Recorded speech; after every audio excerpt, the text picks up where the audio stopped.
back to Boston's Banter, where the sports are wicked and the banter is Pissah. I'm your host, Frank the Bank. With me, as always, Keith LaCava. What's going on, bro, Jay Simpson? Not much, Darren Broles. How you doing? Oh, I'm doing good. Nice, Episode nice. 10. Episode 10. Give me another one, bro. We're getting there, man. Let's go. Music, I don't think that was the right one, but I like it anyway. Hit them all, man. Let's go. But yeah, we got a pretty good show today. We're gonna jump right into Wicked Pissah news. Frankie, I've been hearing a lot of things about the Red Sox. I mean, obviously we got some negative news, but how about you start us off with like how they're looking? You know, the games being played recently and everything. 63 and 57 as of today. They have a game tonight. The 2.5 games back of the wild card. Unfortunately, they actually lost this week to the Rangers. They were up 3 runs with 2 outs in the 9th. I saw that. It's coming back to everything we've been talking about. The bullpen definitely needs some help. Yep, absolutely. And they did a little bit at the deadline, but they didn't do enough. So again, the bullpen's been blowing some leads, unfortunately, for us.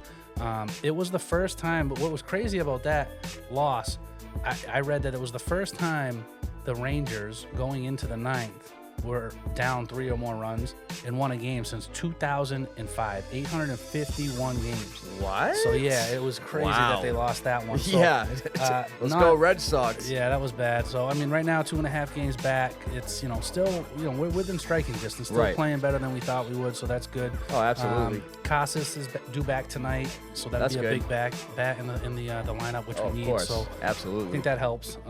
What else you got on the Red Sox? I know you had something on the Sox too. We had our outfielder Jarren Duran, won the MVP of the All-Star. Was looking good this season. He was helping carry this team, trying to help him get to the playoffs and everything.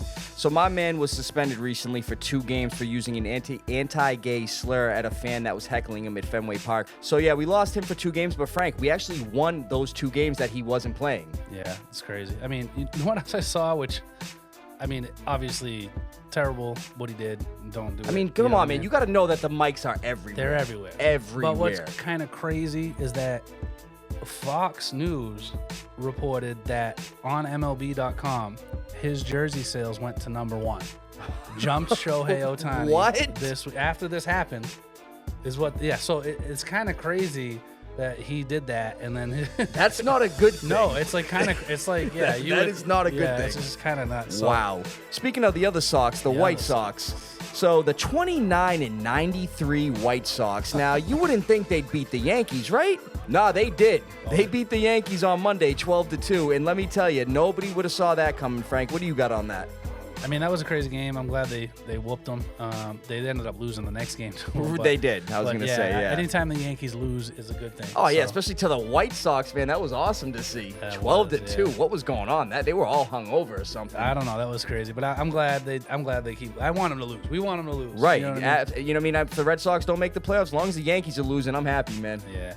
More Yankee stuff. And again, being a Red Sox fan, we don't like to hear this sort of thing. But Aaron Judge was 300 home runs, okay? Yep. The quickest ever to get to 300 home runs by a lot, too. I saw that. 955 career games, 300 home runs. So that's almost 1 every 3 games. It's a little bit more than 3 games. Right, roughly around that ballpark. It's less than 4, right, games. So it's 132 less games played than the second fastest to ever hit 300. Wow. Which was Ralph Kiner, 1,087 games. So 955 games it took Judge. And then, again, Ralph Kiner had 300 home runs in 1,087 games. So that's kind of crazy. Another crazy stat with that 300 home runs is he hit 300 home runs at this point in his career before he reached 1,000 hits. That's only the second time in history that's been done. Do you know who the first was? I do not. Mark McGwire. You know what's funny? I was thinking Mark McGwire, too. I should have just said it, man. You got to say Barry Bonds, one of them. But no, I mean, my God. A home run is a hit. So he's got 300 hits and home run. Then all the other hits. So it's kind of crazy to think about that he's got that many home runs, and he doesn't even have 1,000 hits yet. I hate to say it, man, because he's a Yankee, but he's heading for GOAT level right now. He keeps us up. It's unbelievable. He's way ahead of everybody in the league right now. I think he's like 8 to 10 home runs ahead of Shohei for the second place, and he's in first for the overall home run league. It's just crazy. And you know what's scary? Since they traded for Soto takes a ton of walks, so he gets on base a lot. This year, Aaron Judge has learned from Soto. He's got like the most walks he's ever had, on top of hitting home run after home run. Right, so just being smarter with his swing choice. I used to think he struck out too much. Right. And like It is scary to see that. That lineup is scary. Yeah, I mean, it's unbelievable. So, unfortunately. So, I mean, that's all I have on MLB stuff, really. Why don't we jump into basketball and / Olympic stuff? Because, I mean, a lot of it has to do with the basketball boys and girls here. Yep. The men and the women both won gold, which was awesome. I don't know if you caught either game. Yeah, give it to me. The girls' game was unbelievable. Came down to the wire. Yep, I saw that. 1-point win. Really cool. The guys, Steph Curry went nuts at the end. It was also very close. But yeah, congrats to them. LeBron James was named MVP of the tournament for the boys. Of course. But he played well. He played really well. 39-year-old LeBron James, man, about to be 40, winning MVP in the Olympics, dude. You got to give him credit, man, always. Crazy. And then A'ja Wilson. Yep. For the girls. I mean, she's been the MVP of the WNBA a bunch of times now. And she's an animal. So she's a 99 in the new 2K coming out. She should be a 99. Yeah, she's a 99. Some other stats for the girls in particular. 61 consecutive wins for the U.S. Olympic women's basketball team. Their last loss was in 1992. Hey, that's the year I was born. There you go. Eight straight gold medals, which is a team record for any sport. So any sport that has a team, this is the most straight Olympic records, right? And one of the craziest stats that I heard is that until this finals game, the gold medal game, they hadn't had a halftime, like they weren't behind at halftime since 2012. Okay. So they had a lead or better for all those years and everything. And they never were behind. So they had a lead at halftime all those years. Yeah. So 4 straight Olympics, which is kind of crazy. This year, they didn't have a lead, but they weren't losing. They were tied. They were tied. Yeah, they were tied. Yeah, that's right. I was going to say. It was 25-25. Well, another crazy stat, they have the most gold medals by a lot of, if you combine every single country, okay? So they have 10 total gold medals. And if you combine all the other countries combined, the other countries only have 3. 3. So it's insane, right? And Diana Taurasi has actually won now 6 gold medals for Team USA. 6. She's a beast, so man. That's just to think about that. I mean, back to her college days. Right. It's insane. So all that was crazy. We tied for gold in the medal count. We were first for overall medal count this Olympics. It was actually the 3rd most we've ever gotten as a country, 126 total medals. And actually the only 2 that were ahead of this were both in the United States. So this was the most medals we've ever had outside of the United States. Let's go. So it was such a great overall Olympics for the United States. One other thing for NBA, Celtics schedule. That's right. Starting off with the Knicks. We're starting off with the Knicks. The ring ceremony, October 22nd. Looking forward to that. And then it's a doubleheader, so that night too, they have right after us is Timberwolves and Lakers. JJ Redick's first game as the Lakers coach. That'll be a good one. But yeah, we're gonna see what the Knicks are all about. We've Absolutely. been talking a lot about the Knicks. Oh yeah, we have. Let's get the Celts out there. Yes, sir. So that's all I got on NBA and Olympic stuff. So why don't we jump right into NFL? We got some stuff going on there. So more NFL injuries, going into some NFL news. So Chiefs wide receiver Marquise Brown, he's going to be out 4 to 6 weeks, and he's actually going to be missing week 1 for the Chiefs. He got an injury in the preseason game, Frank, and I believe it's called a sternoclavicular joint dislocation, an injury usually seen only in car accidents. Now, the doctors were surprised to see that. So, yeah, he got taken to the hospital after their preseason game against the Jaguars.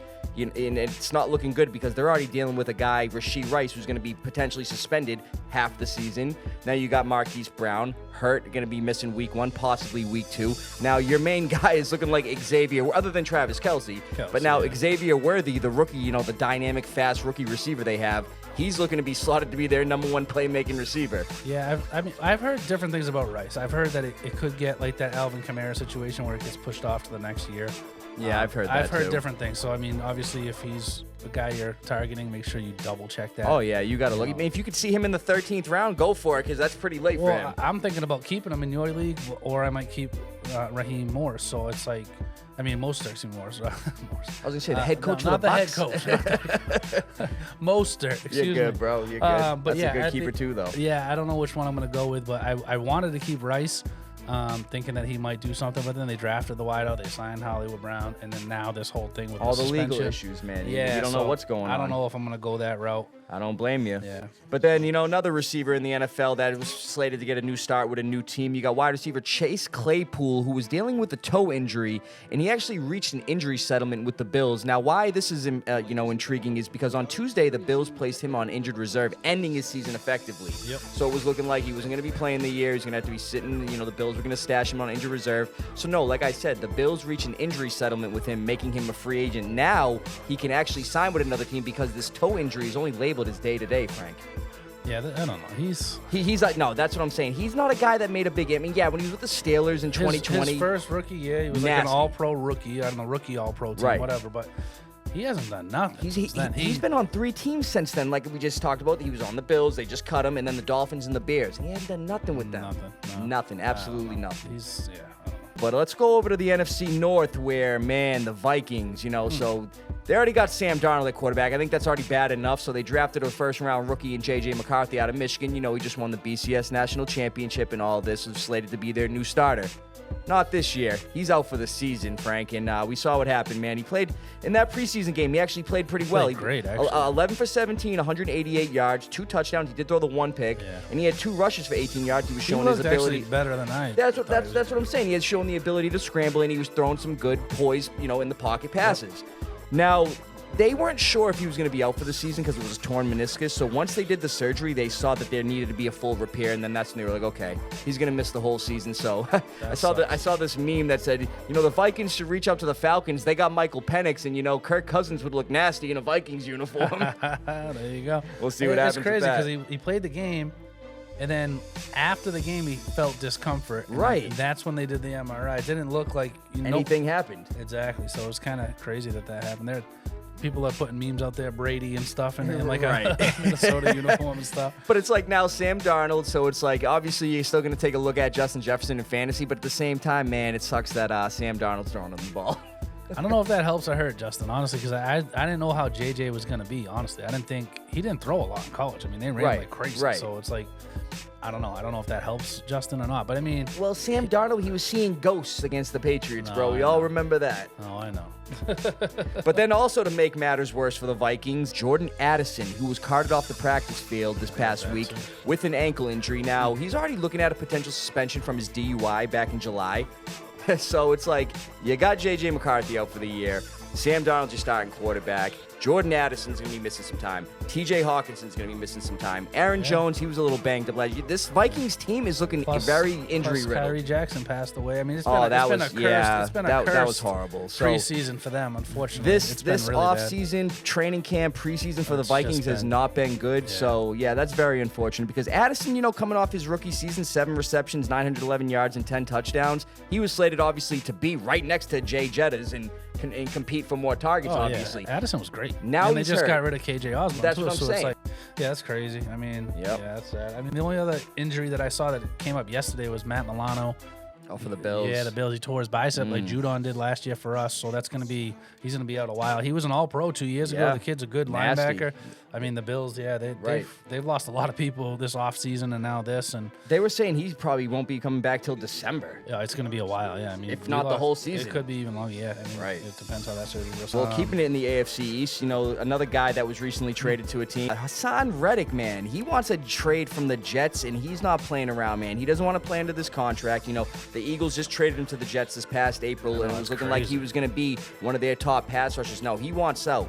But that's the thing, Frank. GM Joe Douglas has stated that they are not going to trade Reddick, and they're trying to figure out a deal for him, which it's weird because obviously, like, trading for him this past April, don't you usually look into that before the trade goes down? We just did that with Judon. That's what I'm saying. So, I mean, we'll talk about that in Foxborough Focus, but it is kind of crazy that he, is trying to leave without he's never even shown up for anything. That's what I'm saying. It's just nuts. And when the trade went down with you and your agent, you should have looked into that knowing that you were going into the final year of your contract to try to work something out. Like he said, what Judon is doing, we'll get into that later. But yeah, it's like, what are you doing, Hassan Reddick? It's nuts. Yeah, that's crazy. Well, keeping it in the AFC East, I don't know if you saw Tyreek Hill's comments this week. No. He said he'd beat Noah Lyles in a race, the 100-meter gold medal winner. I could see that. I mean, on paper, he hasn't beaten his time that Noah just had in the Olympics. But, Noah's arguably the fastest man in the world. But, I mean, it was like 0.3 of a second slower when Tyreek last did his 100-meter dash, or whatever you want to call it, 100-meter race.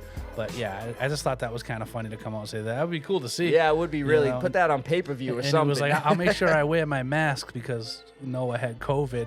Yeah, yeah. So Tyreek kind of being funny there. And then the only other thing I real quick talk about is more Ayuk nonsense. I guess Ayuk Pittsburgh had something in place just like the Patriots did. Nothing still's going on. I mean, we're talking about this for weeks now. A trade usually goes, it doesn't take this long. Everything's been in place. San Fran doesn't want to trade him. Right. Ayuk doesn't want to go to another team, it doesn't sound like. But I don't know what's going on there. It's well, just this is like the third time that the Steelers have re-engaged themselves in trade talks with the 49ers. Now it's just getting annoying. Well, the 49ers said that they would do that deal. So it's really just coming down to Ayuk. I just can't believe we're still... I mean, make up your mind what you want to do. Well, I did hear the 49ers, though. They were getting a little stingy. They were asking first the Steelers for Pat Freiermuth. Yeah. And then they asked for the Najee Harris. Najee, yeah. Yep. Yeah. And it's like, bro, first of all, what do you need Najee for when you got Christian McCaffrey? Yeah, they're just getting stingy. I mean, I get it. Elijah Mitchell's banged up, but come on, man. It's just, it's just getting a little silly at this point. But right. That's all I really got for NFL. Why don't we jump right into Foxborough, folks? We're talking, obviously, the trade. We're talking, Judon. How this is going to start. What do you got on Judon? Linebacker Matt Judon, those red sleeves. We ain't going to see him in a Patriots uniform no more, Frank. So, unfortunately, yes, linebacker Matt Judon's been traded to the Atlanta Falcons for a third-round pick. I don't like it. I don't like it either, man. I don't like it at all. We've been talking about it, like you said, the past few weeks, Frank. He's been having a roller coaster last few weeks. Up. It's 1 minute it's up, 1 minute it's down, 1 minute he's arguing with Gerard Mayo. The next they have a good meeting, verbally stating, it's like Elliott Wolf and all that stuff, trying to work him into getting a new contract. Like we've talked about, final year of a 4-year, $54.5 million deal, slated to make $6.5 million. He's in Atlanta now. But see, the thing is, what me and Frank were talking about, he's already negotiating a deal. And right now, I guess they haven't gotten to one yet where I heard Judon, if he wanted to, he could back out of that and then come back to New England. I wish he would. I wish we signed him. Honestly, it's probably not going to happen. I know it's never going to happen. But the thing is like you were just talking about with the Hassan Reddick thing. I heard that they weren't even close, Judon and Atlanta. So not it's like, at all. They're not close at all. What are you doing there? One, Patriots, I feel like should have signed him. I know we got a third-round pick. Right. That's okay. I think we could have got a little more. I think Judon is nasty. Like you talked about, he almost gets a sack a game. Yep. We just lost one of our best sack guys in Barrymore for blood clots. He could be out all year. Now we lose Judon. Like, okay, now, there's our probably two top sack guys this year would have been them too. Right. They're both gone. So it's like that. I feel like that hurts us immensely. It does, and like you were talking about, we could have kept Judon this year. He was committed to playing out this last year of his contract. That's the thing. He's even come out and said it that, it's all part of the business. It is what it is. He was willing to come out and play for us this season, hopefully play good, earn the extension from the Patriots. I mean, as a 32-year-old pass rusher coming off a torn biceps, you're not just going to throw the money out there. No, but you give him a couple years. That's what I'm 2 saying. years on the option. But he has proved it, though. In those 3 seasons, he's been an animal. Mind you, before he got hurt last year, Frank, week 4, he already had 4 sacks. He gets almost a sack a game. Right. And he's a good coverage linebacker. He can line up anywhere, really. I mean, the kid's nasty. He is, and he was a good leader. Like he was. He was our GM too. You see what he would always be doing, trying to get players to sign with us and everything. Like, come on, man. He was a good. I wish we kept Judon. I really do. I liked him, and it stinks about Barrymore, obviously, but it's like that is what it is. Get healthy first there, but I mean, it stinks about Judon. I know people are like, well, it's just it's for the greater good, or like it's really not. If you think about it, I don't think you're gonna get a third-round guy as good as Judon for the next at least 3 years. And it doesn't help us this year. But like now he's part of an Atlanta defense that already has some guys there. They got Grady Jarrett at defensive tackle, David Onyemata. You got in your secondary, you got AJ Terrell, and actually the Falcons just yesterday signed safety Justin Simmons to pair him with safety Jesse Bates. Yeah. So that defense is getting formed, Frank. Atlanta's going to be good this year. Yeah, they are. Armani, your team's going to be good this year. He texted me, actually. He goes, we got your boy Judon. I said, I don't even want to hear from you, bro. 28-3. That's all I'm going to keep saying anytime a Falcons fan wants to say something. They'll be better, but they ain't gonna ever be us. Nah. 28-3 for all you Falcons fans. That's it. Other than that, I mean, we had the game. Preseason game, number 2. Philadelphia Eagles. So unfortunately, the Patriots, they lost 14-13. But offense, we're going to start with Jacoby Brissett. 3 for 7, 17 yards. Was looking like he was getting a good drive going. Then my man just wants to throw an interception right in the end zone. So bad. Like, you're over here trying to show you're the veteran, you're going to be the leader for this team and just everything. Threw it up for grabs. It was a terrible throw. You just threw a Mac Jones-esque interception in the red zone. That's what it looked like to me. That was terrible. It was awful. I mean, most likely we kick a field goal there and we still win this game. Right. That's it. 3 points taken away from us because he wanted to force a pass in there. 15-yard line. So we were in the red zone. Simple as that. And he threw off his back foot. It was just a terrible throw. And I honestly forget who it was intended for. I want to say Keyshawn Boutte. But then after that, Drake May came in, 6 for 11, 47 yards. He scored the only touchdown for the Patriots on a 4-yard rush touchdown. He was looking good, Frank. Yeah, this was poised in the pocket, going through his reads. OTA he had. Right. This is the best he's looked. He actually impressed me. I thought his arm strength was good. Javon Baker should have caught that ball. Shouldn't say should, but it was a diving play. Yeah. It was a good ball. Good effort. It was a good effort. A money pass. It was a great ball. He threw another great ball on the sideline where Javon got pushed out of bounds. Yep. So he should have lined up a little bit more inside so he could have got, not pushed out of bounds. And that one, could have been catchable too. Right. He threw some good balls. He did. He looked real good, actually. It was like, it impressed me. That really impressed me. The mobility factor too. I mean, because in college, we knew he could move. He was showing the ability to get out of the pocket, look downfield, make it, like we were saying, make his reads. And he wasn't really getting too, flush. He wasn't getting nervous in the pocket, man. That's what I like to see because we talked about it, that his footwork was an issue. I agree. Yeah, no, I thought he played well. I mean, Zappe came in, and then Joe Milton. I didn't think Joe Milton played well, unfortunately. He was laying people out, though. I'm like, he's put him in the third running back or something. This guy was like, you see him push that one? He went low to shoulder. This dude went back like 2 yards. His whole body slid back. He reminds me of Cam Newton, the size and the speed and the athleticism. But he's looking like a running back, like Derrick Henry, looking for contact. I'm like, bro, calm down. You're a quarterback. But he leveled 2 guys. You know what I was saying about Joe Milton? They should really consider making some packages for him on the goal line. Oh yeah, they're definitely gonna like a wildcat kind of offense. Have him split out a read options. Well, you do a tush push, the Philly tush push with him. You ain't stopping him. Yeah, seriously. You know what I mean? So, one more thing on the offense I want to talk about is Keyshawn Boutte, 2 weeks in a row, leading the team in receiving, Frank. He looked good again. He made some good plays. Yep, absolutely. So, on to defense, like we talked about, they didn't allow a touchdown in the first preseason game. They only allowed one within the last 4 minutes of this past preseason game. Their defense had 5 sacks back-to-back weeks, so that's 10 sacks so far in 2 preseason games. O'Shea Jimenez, who we talked about last week, 1 sack. Josh Uche had a sack. And Dietrich Wise again, the guys that we're going to be seeing. They're still going to have the quarterback, even though our 2 best guys gone. That's what I'm saying. It's crazy. And then lastly, obviously, special teams, wide receiver David Wallace. He's making an impact in the return game. The guy had 2 returns for 76 yards. He had a good 38-yard return. So I'm thinking he could potentially make it, like a Julian Edelman, a guy we didn't know of. I like him. And then Joey Sly, 2 for 2 on field goals. Chad Ryland did not play, so it's looking like he's probably going to be our kicker. Yep. So next week, Sunday, we got the Commanders, and we'll see how they do against them. I'm hearing the starters are going to be slated to play a lot in that game, so we'll see how the Patriots do then. Absolutely. Let's do some live around. We got the top 20 quarterbacks. Going through the top 10 real quick. Josh Allen, Jalen Hurts, Pat Mahomes. We got Lamar Jackson, Anthony Richardson, CJ Stroud, Joe Burrow, Dak Prescott, Kyler Murray, Jordan Love. What do you like? What do you don't like? Alrighty, so the top 20 fantasy quarterbacks. Usually we don't really critique the top 5, but I am actually going to critique something here. I think CJ Stroud, it's going to sit better with me if he is at number 5. I'll drop Anthony Richardson down to 6. But I think CJ Stroud should be up at 5 over him. CJ's nasty. I think he's good. The only thing that the upside for Richardson is his rushing versus CJ doesn't run a lot. But I think CJ is obviously a better quarterback. But when it comes to fantasy points, I don't know how that's going to go. But I like CJ's this year, and especially what they've done with their weapons. Oh, yeah.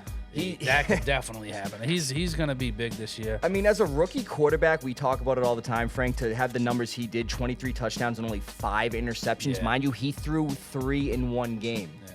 So, I'm ready for this guy to be number 1 on the quarterback list. I could see Lamar jumping up. I could see Pat going. I can see Jalen. Josh Allen lost a lot this year. He lost his top 2 receivers. Yep.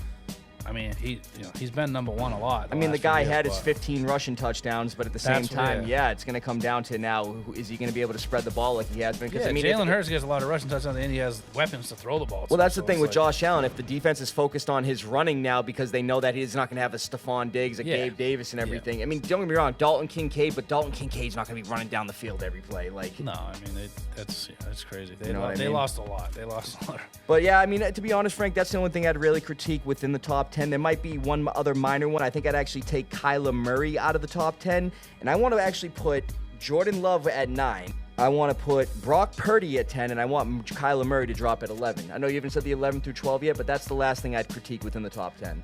I think if Kyler stays healthy, he's going to go higher than 9. I think he's going to go like where C.J. Stroud I think he could be a top 5 guy. Honestly, I know he's been injured, but if he stays healthy, his rushing upside's huge. Oh, huge. I mean, we've seen what he can do. I mean, I remember a few years I've had him in fantasy. He always starts the season off hot when he's healthy, man. He's like putting up 40 points. Yeah. And then one thing I kind of can't stand with him, though, is towards the end of the season, it's like all the gas is gone, man. Yeah. And he's running for his life. That's what I'm saying. So, MHJ should help that out, man. He's got a premier target now to throw to. I mean, I'm hearing Trey McBride. I mean, the stock on him's rising. I actually saw when he had him number 1 tight end in fantasy. I'm like, come on, bro. Really? I'm not taking. He's a good tight end. I did dog on him last year a little bit. When some people were making comparisons to Mike Gesicki, Trey McBride, and everything. But I don't think he's the number 1 tight end in fantasy. Nah, maybe top 5. I'd say maybe 5 at best. I mean, I like Trey, but I don't. Again, that's crazy. Right. Absolutely. I'm not doing that yet. So let's go through 11 through 20. We got Brock Purdy, who we just talked about. Jaden McDaniels, the rookie. Another rookie right after Caleb Williams, the first overall pick. We got Aaron Rodgers at 14. Armani's boy, Kirk Cousins. We got your boy, Justin Herbert. Oh, no. Don't give me the crickets. Justin Herbert, or A-Bear, as I like to say. 17, we got Trevor Lawrence. 18, we got Tua. And then we got 19 at Deshaun Watson. And 20 is Jared Goff. A couple honorable mentions. 21 Stafford, and Will Levis, who we've talked about, is 25th.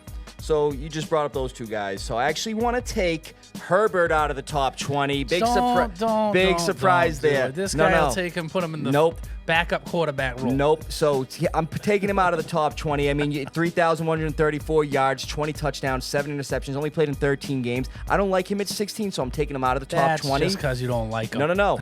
Jared Goff, I'm putting at number 16. I like Goff this year. With the numbers that he had, almost having well over 4,500 passing yards, 30 touchdowns, and 12 picking Goff before Herbert, too. Okay, sure. So that's one move I want to make is Goff into 16th and Herbert out of the top 20. Yep. I want to put Baker Mayfield at 20. Mayfield, yeah. I mean, he could be. I like Stafford. If Kupp's really healthy, I mean, Stafford was huge for me a couple years ago when I won you. Right. It's just he's questionable right now, so who knows how he's going to be coming into the season. If he's not healthy, yeah, that's what I'm saying. Mind you, my guy got drafted when I was still in high school, Frank. It's almost getting to be that time, man. He's getting there. So, like I said, I'd put Baker Mayfield at 20. I think with the weapons that he has over there in Tampa Bay, Mike Evans, Chris Godwin, Rashad White, I think that Baker Mayfield is going to have a good year with the Buccaneers this season. And then another move I would also take Deshaun Watson out of the top 20, and I would put Will Levis at 19th with the arsenal of weapons he has over there in Tennessee. And what do you think of that, Frank? I mean, I had Deshaun as one of my dark horse candidates to jump back I remember up. that. This guy, in the past, with less than he has now, was a top 10 fantasy quarterback for years. So they've gotten some more weapons over there, too. They got Jerry Jeudy in. They still got Amari. So it's like David Njoku went is nuts so last slept year at on, the end. man. Yeah, He did. I mean, their question will obviously be running back and stuff in their line, but I think their line looked pretty good. I mean, I personally think that he could actually go further. So I'm going to disagree with you on that one, too. I think he's like, to me, I have him above Justin Herbert, too. I have Herbert lower, too. So just take him out of the top 20. We can take him out. We can definitely take him out because you know what they're going to do there. I mean, Harbaugh coming from just all he likes to do is pound the ball, run the ball, run the ball. You got Gus Edwards, J.K. Dobbins, who's very injury prone. Yeah, but so they're going to run a lot, I feel like. So at the end of the day. What about Ladd McConkey? I mean, he might get some catches. So he's going to be good. Some catches. He's going to be good. He's going to be 1,000-yard receiver. He might not. Mark my words, brother. But real quick on Deshaun Watson, Frank, the only reason I kind of see him sliding out of the top 20 is because within the last 2 seasons, my guy's only played in a total of 12 games. 6 games last year and 6 the year before that. Yeah, but he was also like getting the massages. I and he get got it. That was one of the stuff. reasons. But now it's like these injuries. So until I see him getting back to that Houston Texans Deshaun Watson form, I'm taking him out of the top 20. Yeah, I mean, again, with the weapons he's got, it's always a risk. Any of these guys could be the healthiest guys in the world and get hurt. You know that. You know what I mean? Like, look what happened to Rodgers last year. He played like 30 seconds. It's like 0 for 1 on the season. That was his numbers. And like he tore his Achilles. He's never had that before. Like, it is what it is. I mean, I hate the Jets, I will say, with a passion, but I'll be honest, I didn't want that to happen to them. Like, that's Aaron Rodgers, and like that was just horrible to see, man. Oh, it's crazy. Yeah, it was tough for them. Yes, it was. As a Patriot fan, we're like, okay. But, I mean, we're not doing much. We're not doing too good, but at the same time, you're like, oh, okay, so Aaron Rodgers ain't playing this year. Don't have to worry about that. And then I lost out on money when we lost in the last game of the season to the Jets. I told you not to do that bet. Hey, man, I thought it was Zach Wilson. I thought I had it in the bag, but whatever. You made that bet when Rodgers was healthy. I did, actually. You're right. That just showed my faith in my squad. You were going to go 0-2. You should have owed me double. Faith in my squad, Patriots. Give me the applause for making a good bet. That's right. Hey, man, it is what it is, Frank. I'm glad I could. Actually, no, I'm not glad. What am I saying? I appreciate that. Got you, bro. Yeah, so that's pretty much all I got for the top 20. I wouldn't change too much else, but I definitely... Herbert, I think, is going to have a worse year. I do like Deshaun better than you. I know that. And I like Goff better than Herbert, too. So Trevor Lawrence could be good this year, too. They added a little bit of receiver help. But, again, I think he stays healthy. He's going to be pretty good, too. So, I agree, otherwise, man. Mac Jones is going to come and tear it up. I already made that prediction that when we play them in London this year, man, that Trevor Lawrence potentially could be banged up. Mac Jones comes in. We sack him 10 times. He throws 5 picks. 5 picks, 6. Get it right. So going into next week, though, I know like we usually don't discuss what we're going to be talking about in the live round next week, but with it being fantasy season, you have a draft next Saturday. I have mine the following Saturday. Now, me and Frank, in both of our leagues, we've done funny things for people. You know, obviously there's the dress rule, the toilet seat, the games we do to determine picks, which we got some video clips and some pictures that we're going to bring up at the end of the show next week. So we hope you guys enjoy those. Well, we're going to, for live around next week, we should probably talk a little bit about some of our drafts that we've had and different things you can do. That's what I'm saying. Pick your order. It doesn't have to be too much. You know, we do a lot of analysis, thought on the players and everything, but I think with it being fantasy season officially now, Frank, I think that's what we should do next week. We're going to have that, and we'll have like some, call it a fantasy draft special, but we'll have some different things going on for you guys. So I think that's good. Frank, you hear that? What was that, dude? Yeah, what? I don't know. You don't. Yeah, okay. First it's a quiet place monsters. Now we have aliens, probably the xenomorphs. Aliens again, huh? Dude, what is going on? I don't know. Frank, we can just speed this up, dude. Yeah. We gotta get out of here. From being down to your town, stay wicked, Pissah. From the TD Garden to your